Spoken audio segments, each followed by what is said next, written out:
यो वर्ष हामीले OMR एन्सर सिट युज गरेका छौँ। जब इन्ट्रान्स दिने स्टुडेन्टले आफूसँग OMR पाइसके पछाडि सबैभन्दा पहिले स्टुडेन्टहरूले यो दुईवटा कुरा चाहिँ ख्याल गर्नुपर्छ। आफ्नो एन्सर सिटमा यो बारकोड छ कि छैन भन्ने एउटा ख्याल गर्नु पर्यो र यो माथि यो बारकोड नम्बर छ छैन भन्ने अर्को ख्याल गर्नुपर्छ। र यो बारकोड नम्बर भनेको एक किसिमको उसको एन्सर सिटको नम्बर हो, हैन, यो आइडेन्टिफाइङ नम्बर हो। त्यसपछि उसले भर्नुपर्ने दुई तिनवटा कुराहरू चाहिँ एकदमै महत्त्वपूर्ण हुन्छ।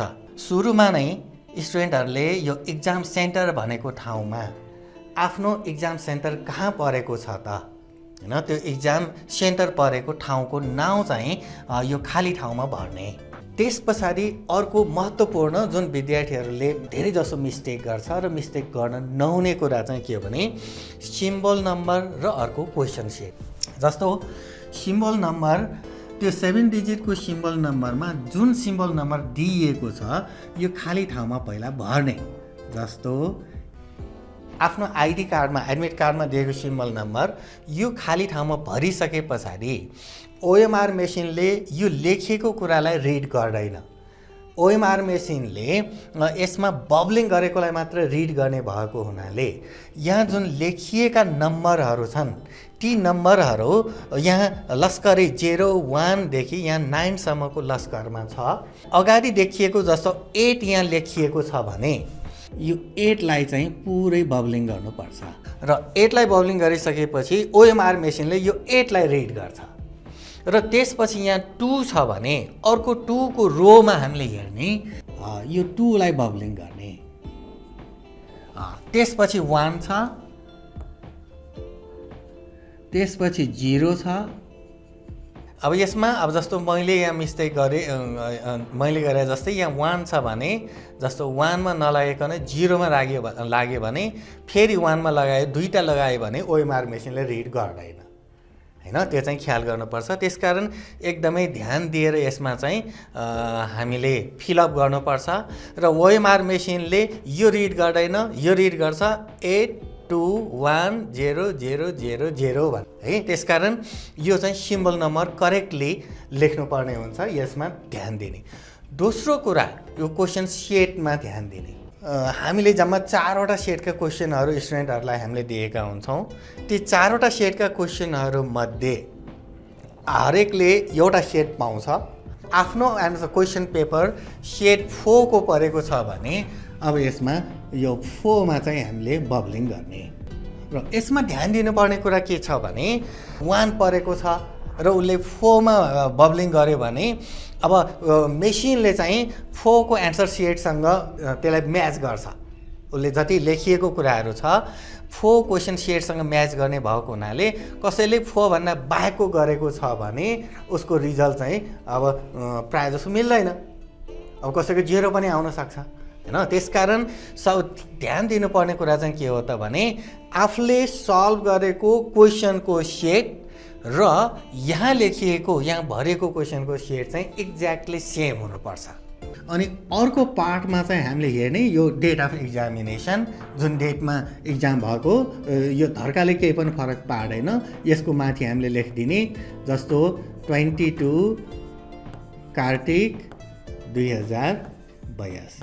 यो लेखिएको कुराहरू मेसिनले रिड गर्दैन। मेसिनले रिड गर्ने भनेको यो चाहिँ अप्टिकल मार्कहरू मात्रै हो। त्यसकारण यो अप्टिकल मार्कमा चाहिँ एकदमै ख्याल गर्नु। पहिलो पार्ट सकिसके पछाडिको दोस्रो पार्टमा अब क्वेसनको एन्सरिङ गर्ने पार्टमा आउँछ। यो अप्टिकल मार्क रिडरबाट मेसिनबाट रिड गर्ने भएको हुनाले एकदमै कन्फिडेन्ट भइसके पछाडि मात्रै अनि मार्किङ गर्न सुरु गर्ने। मार्किङ चाहिँ पुरै बबलिङबाट गर्नुपर्छ। जस्तो क्वेसन नम्बर 1 को एन्सर अप्सन ABCD मध्ये C हो भने यो C लाई चाहिँ हामीले पुरै बबलिङ गर्ने।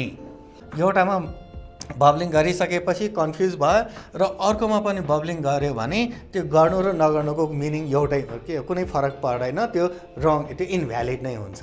त्यसकारण एउटा क्वेसनको एन्सर एउटा मात्र बबल हुनुपर्छ, एउटा ख्याल गर्ने। कसैले के गर्छन् त भने अब यो क्वेसन नम्बर 2 को एन्सर चाहिँ सपोज डी हो र यो डीमा चाहिँ यसरी थोप्लो मात्र लगाइदिन्छन् होइन। केही गरिकन यसरी थोप्लो मात्र लगाइदिएको छ भने यो ओएमआर मेसिनले यो थोप्लोलाई पनि रिड गर्दैन। र कसैले के गर्छन्, क्वेसन नम्बर 3 को एन्सर बी हो भने बीलाई चाहिँ यसरी टिक मात्र पनि गरिदिनु होइन, यो पनि रङ। र कसैले मिस्टेक के गर्छन् त भने क्वेसन नम्बर 4 को एन्सर चाहिँ डी, ऊ कन्फिडेन्ट छ, तर उसले चाहिँ के गरिदिन्छ त भने यसरी क्रस मात्र गरिदिन्छ। यो क्रस गरेको पनि गलत, यसलाई पनि मेसिनले रिड गर्दैन। बब्लिङ गरेको छ भने मात्रै हाम्रो ओएमआर मेसिनले रिड गर्ने भएको हुनाले स्टुडेन्टहरूले एन्सरिङ गर्दाखेरि यस्ता मिस्टेकहरू चाहिँ गर्नु हुँदैन। जेल पेन कहिले पनि युज नगर्ने, किनभने जेल पेन युज गर्दाखेरि यसको मसी चाँडै सुक्दैन।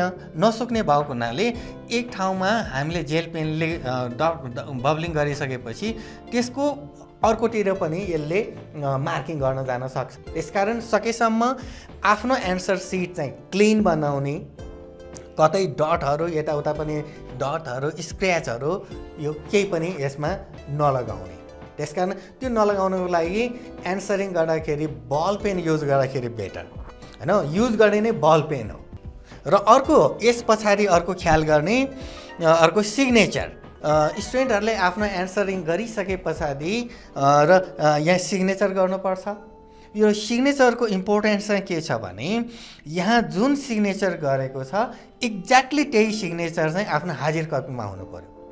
जुन एटेन्डेन्स सिट ल्याउँछ त्यो एटेन्डेन्स सिटमा भएको सिग्नेचर र यो एन्सर सिटमा भएको सिग्नेचर चाहिँ एक्ज्याक्टली सेम हुनुपर्छ। यो एन्सर सिट सबमिट गर्ने बेलामा ख्याल गर्नुपर्छ कतै इन्भिजिलेटरले साइन गरेको छ कि छैन। इन्भिजिलेटरले साइन गरेको एन्सर सिट मात्रै सबमिट गर्ने, इन्भिजिलेटरको सिग्नेचर बिनाको एन्सर सिट सबमिट। सबैले यो कुराहरू ख्याल गर्नुहुन्छ भन्ने पनि हामीले आशा गरेका छौँ।